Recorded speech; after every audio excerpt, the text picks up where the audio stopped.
Hey guys, what is up? AwesomeTheSauce here. Hope you guys are having a great day, and welcome to a tier list of every school in max level Paragon 150 PvP right now. I make this video every time there's a new meta, and honestly, this time I feel like not only did I have to make it, because so much has changed. We have the new Scion spells, we have the new Rochambeau spells, we have all these spells. With all these changes, I feel like there's been a huge shakeup in the meta. I feel like some schools that were a lot better before are a lot worse.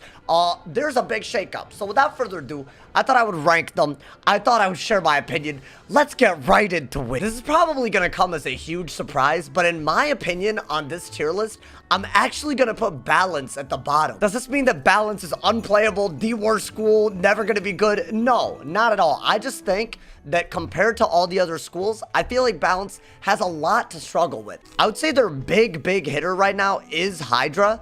I don't think Hydra's bad, don't get me wrong, but I think because of the fact that you can counter it so easily with set shields, and then it requires more pips to use maybe a shield removal spell, you start getting into this problem where you're trying to do way too much damage, and it's just very hard. To maybe make up for the damage, you could actually run something with like a glass cannon type setup, and honestly, I think this is probably one of the better setups on a Balance. You can run a Merciless hat, Merciless boots, Merciless Athame, Supreme, and the Turquoise robe, and honestly, you could get some really cool stats. You know, you could get 28 accuracy, you get 150 damage, you can get a lot of HP. The only issue is, when you run stats like this, yes, it looks really good, but every other school that is more offensively oriented, like Myth, like Fire, like Storm, they can basically just get these exact same stats, except they'll have more shot chance because they don't need the Turquoise to get 150 damage. So either you run a setup that literally cannot out damage a healing school, or you run a setup that's just much inferior to damage school, and you just never know what you're gonna really get when you're matched up. So there isn't really,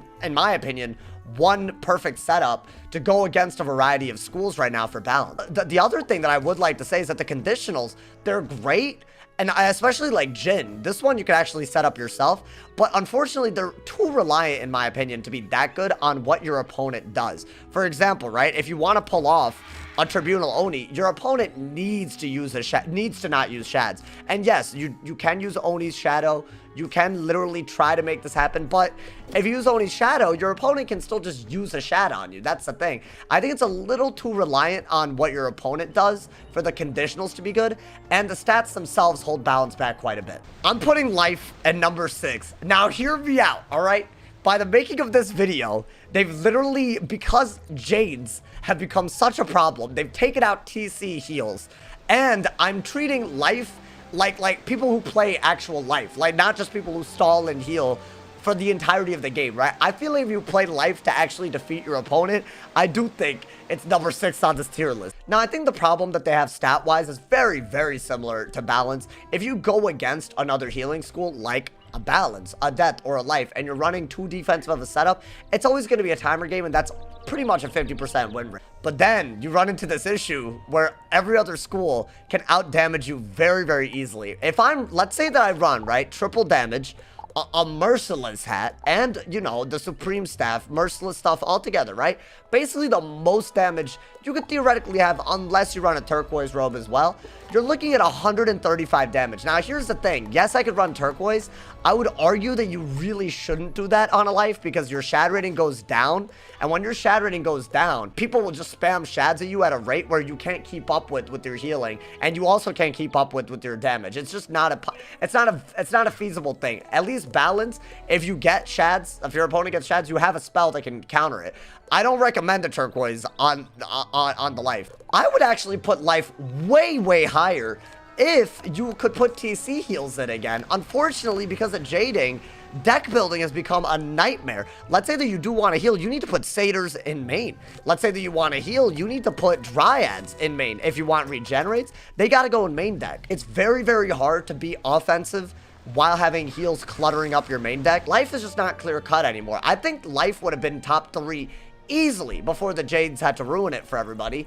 But this is what happens when people play selfishly. So it's a very unfortunate thing. I wish Life were further up. I don't think Life deserves to be this low on the tier list, but I think purely off of how hard it is, just with all the RNG that happens to actually have a deck that works as an offensive Life, I'm gonna have to put Life at number 6. Very unfortunate. Could have been a lot higher, but Let's move on to number 5. Let's talk about Ice right now. I feel like Ice is in a really, really weird spot. And the reason they're much, much lower on this tier list, there's no doubt on this. It's because Abominable cannot be enchanted. Shatterhorn cannot be enchanted. So now, instead of being a school that can like infoul and do like 3k damage with like a blade or something out of a frostbite, now it's much harder to do damage on an Ice. Is that a bad thing? No. It's actually a really good thing. If you're an Ice with 70 resist, and that's just your, like, look at this, like right now, right?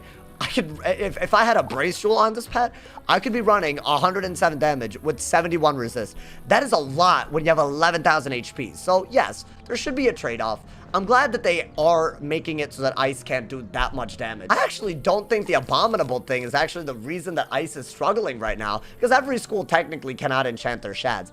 I think their big issue is that their other options for actually doing a lot of damage are kind of hard to set up, surprisingly. I think the Jin, the Oni, all of that, very, very hard. I mean, for one, I feel like, yes, you can trap stack and set up maybe an Everwinter Oni. I think the big issue with that is that a lot of people carry anti-trap stack.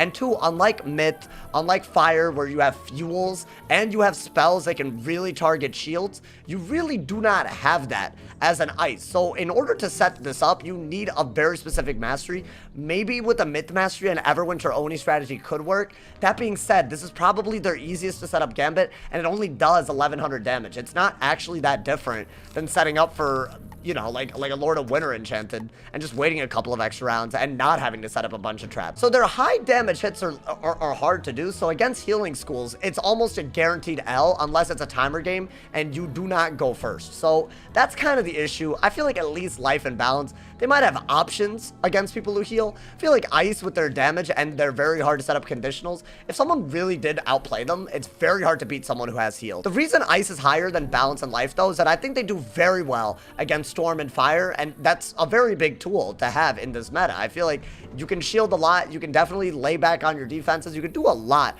against those two schools, which is why I think Ice, just since Ice has an easier time against schools that clearly are higher up on this tier list, that's why I'm putting them there. So yes, Ice is number 5, but honestly, it's a very, very fun school to play. Very playable school right now. I don't recommend not playing it. I think it's very fun. So it's number 5. Let's move on to number 4. I think this is a controversial pick, but I'm putting Storm at number 4 on this tier list. I do think that Storm also has some decently hard conditionals to set up. I will say this, if you run a Fire Mastery, Oni's Forge, and Jin, you're looking at an easy to set up, in my opinion. This is by far the easiest thing to set up on a Storm. But yes, the other two, the Turmoil Oni, the Scion, kind of easy to counter, hard to set up, that's for sure. I think the reason I'm putting Storm so high is that they got a lot of gear this update that makes them very, very powerful. So when you run a double accuracy pet and full merciless gear, like the hat, the boots, and the Athame, as I've been showing on all characters, and also have the Supreme Wand, right? This 9 pierce behemoth of a wand. When you run all that, your stats become extremely cracked. You have 134 damage and 35 accuracy, and with a Clockwork Courser, you can get up to 40 pierce right now on a Storm. When you're running this much damage and 40 pierce, something like an open Triton or open Owl does 3,000 to 5,000 easily, and that's if you don't do things like infoul, which is literally cost-effective AF. This might be the first update that Storm actually has a noticeably big damage advantage, and this is mainly just because you can't enchant shads. So they're, you know, the fact that their Rusalka naturally just does a lot of damage without an enchant, it actually, you really see the difference now, and I love that. I honestly think that Storm doesn't really need too many changes. I will say this, I think against people that shield a lot, I still think it's hard to go against them, but if you pack a mastery with shield counters, I think Storm is very, very fun, very easy to play. Let's not forget, you can always just wild bolt your way out of a bad situation. That's always a thing that you can do. I'm like very surprised. I expected Storm to be like much worse than they are right now. I think Storm is actually really, like, it could be top tier easily, depending on the player. Like, if you have a lot of experience with Storm, easily a fun way to play the game, easily a fun time. You can literally beat any school in the game right now with a Storm. You can't say that about all the other defensive schools. I love Storm. Let's move on to number 3, a surprise entry. I'm putting Death at number 3, and y'all, I know I always put Death higher than you would think, but I promise this time I actually think Death is a lot wavier than it used to be. In this update, you can't enchant shads, and honestly, this could not have been better for Death, because right now they have the worst shads in the game. Krulu is ass. Winged is garbage. So the fact that they actually got a decent shad, right? An actual decent shad, that, you know, at least they do have a shad, and the other schools can't enchant their other shads, that automatically gave Death a huge advantage when it comes to shad usage. They got probably the best shad spell right now in the game. I don't think there's anything that's better than this. Maybe the myth one. Honestly, I think a double weakness is cracked beyond belief. But yeah, it's just the setup with this and Monster Mash and the setup with this and Scion. It's absolutely incredible. I think Grim Reader is amazing. That's not the only reason. I think the fact that other schools can't enchant their shads, it just lowers damage output across the board. It makes spells like Wraith, it makes spells like Scarecrow and other drains much, much better. Again, this might be the first time we're running a glass cannon setup on a Death, and running drains is perfectly viable. I think it's, again, very fun to play. And I think the reason they're super high up on this tier list is the fact you can actually counter healing on a Death. You have threefold fever easily. You can doom and gloom. If someone is on a healing school, you're lower than usual damage, like you know, like as I've said, like a balance and ice, they struggle against that. On a Death, you can control their healing very, very well. So yeah, the drains, you can use them very well against offensive schools, and you have a lot of tools against defensive schools. It's actually, that puts Death in a very good spot at number 3. I think Death is personally one of the most fun schools to play.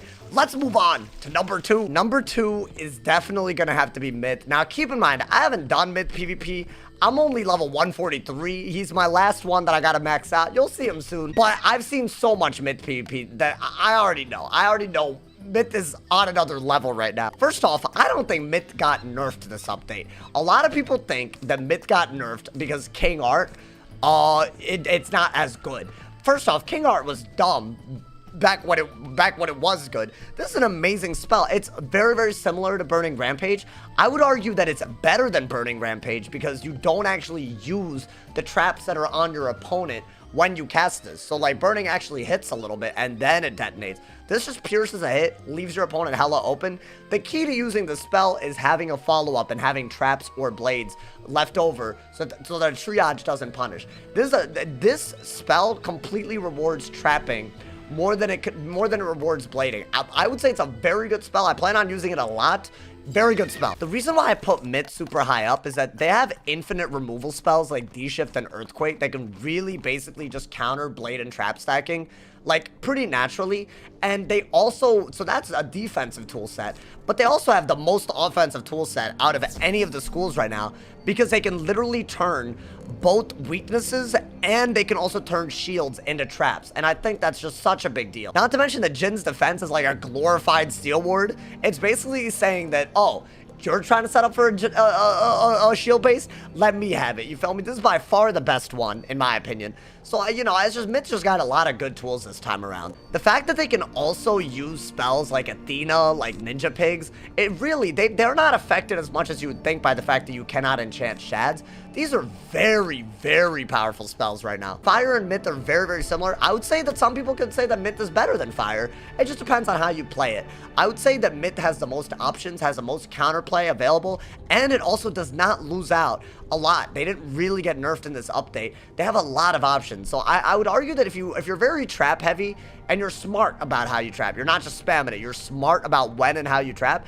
you can have a very, very viable strategy that very few people can beat on your Myth Wizard. Let's move on to number 1. You might have guessed what it is. And number 1, without a doubt, I'm saying this pretty damn confidently, I think Fire is number 1 in the meta right now. And that's simply because when you take away shads, the other spells become highlighted, right? We've seen that reasoning for a lot of schools. There are certain spells that Fire can use that are just nuts right now. You know, Inferno Salamander, people have been spellamenting Inferno Salamander. It can do like 1,000 damage base if you get the max. It's insanity. And the fact that it's a 6-piece spell makes it so the Solar Surge fully is on it. It's a 1,300 damage spell when you fully Spellman upgrade it. This spell alone on a Glass Cannon Fire shreds through healing setups. If you have low health as a school, like Storm or maybe even Myth or other fires, depending on how you play, you could easily obliterate them. I also think their Shad spell is not bad because it can actually be used very easily to set up Scion out of another overtime. Obviously, a Free and Heffy are very good spells. They just have a lot of good spells in their toolkit. I think that's really what it is. And the fact that you can literally run 10,000 health now, and you can have a very good glass cannon stats on a fire. Kind of insane. There will be a gear and like a gear setup video that I'm going to be doing as soon as I max out all my wizards. As you saw, my myth isn't maxed yet. But it's just the fact that their stats are so good offensively, and their spells complemented so well. You have options too. You could trap stack or go for an overtime gambit, and they both work very well. But yeah, y'all, that is my tier list. Let me know if you guys agree with my rankings. I PvP'd on everybody except, obviously, the myth. But I've seen more than enough myths to conclude that they're very, very high up. I think, honestly, it's a pretty accurate tier list. Let me know what you guys think. Do you guys think that some schools are too low, too high? What's your favorite school on this tier list? Let me know everything in the comments. I would love to hear y'all's opinions. And if you're new, drop a sub. Make sure you drop a like if you enjoyed the video. If you want more videos like this, drop a like. And as always, if somebody hasn't told you you're awesome today, they doing something wrong. So stay awesome. And yeah.